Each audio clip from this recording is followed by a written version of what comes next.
मिश्रा और आज की वीडियो में आप सभी से बात करूंगा जब फॉल्स रेप केसेस आपके अगेंस्ट अगर लगा दिए गए हैं तो ऐसी कंडीशन में आपको निकलना कैसे है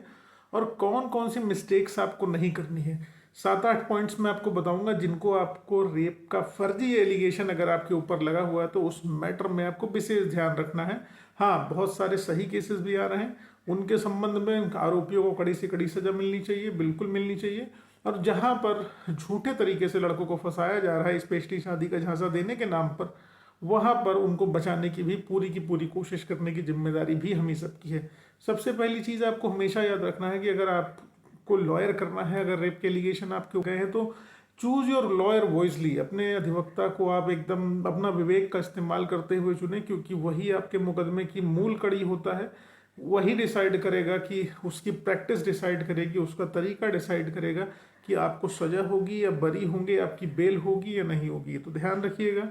रेप के मैटर्स में अगर आपके ऊपर एलिगेशन इस तरीके के लगे हुए हैं तो आपको उसी अधिवक्ता को अपने लिए नामित करना चाहिए जो स्पेशलाइज्ड हो रेप के मैटर्स को लड़ने में, जिनके पास रेप के केसेस हों, जो रेप के केसेस रेगुलर बेसिस पर लड़ते हों। पता चला आप सिविल नेचर वाले लॉयर के पास चले गए क्रिमिनल नेचर का मुकदमा लेके, जैसे पेट दर्द है तो दांत के दर्द के इलाज करने वाले डॉक्टर के पास आप नहीं जाएंगे, है ना। उसी तरीके से रेप के स्पेशलिस्ट लॉयर के पास ही जाइए, जिससे आपकी रिलीफ आपको ग्रांट हो सके, जो रिलीफ आप चाह रहे हो रिलीफ आपको मिल सके। दूसरी चीज, पुलिस को आपने डायरेक्ट अपना एविडेंस नहीं देना है। पुलिस को आपको अपना एविडेंस केस डायरी का पार्ट बनाने के लिए थ्रू मजिस्ट्रेट देना है या थ्रू एसपी साहब रूट कराना है या बाई पोस्ट देना है, रिटर्न में देना है, लिखित तौर पे देना है, ठीक है, जिससे क्लियरिफाई हो सके कि आपने अपने एविडेंसेस आईओ को दे रखे थे लेकिन आईओ ने उन एविडेंसेस को किसी भी प्रकार से केस डायरी में नहीं जोड़ा। और तीसरी चीज, जब भी आपके ऊपर फर्जी एलिगेशन लगे, आपको लगता है कि आप किसी अन्य शहर में थे, किसी अदर लोकेशन पर थे, तो उस कंडीशन में आपको सीडीआर निकालने के लिए अपने आगे कमिश्नर साहब को या एसपी साहब, अगर आपके यहाँ एसपी साहब बैठते हैं, आपके यहाँ कमिश्नरेट नहीं है, तो आपके यहाँ के एसपी साहब को लेटर लिखना है कि इस मैटर में आप तुरंत सीडीआर निकालिए, क्योंकि सीडीआर के बेसिस पर किसी व्यक्ति के गुनाहगार साबित हो सकता है या बेगुनाह साबित किया जा सकता है। उसके बाद आप सोचिए कि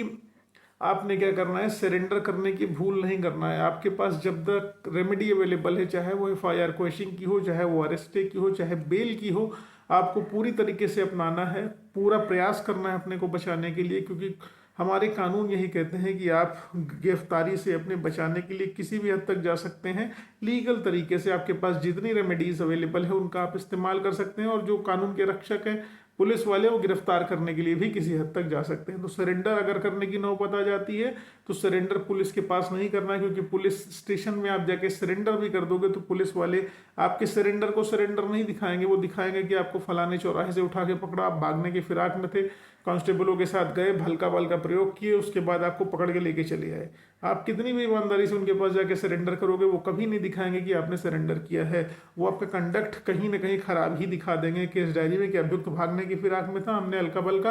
प्रयोग करते हुए उसको पकड़ा। अगली चीज, आपको एंटीसिपेटरी बेल में नहीं जाना है, पहले एफआईआर क्वेश्चन में जाना है, क्योंकि एंटीसिपेटरी बेल यूपी में बहुत टफ है,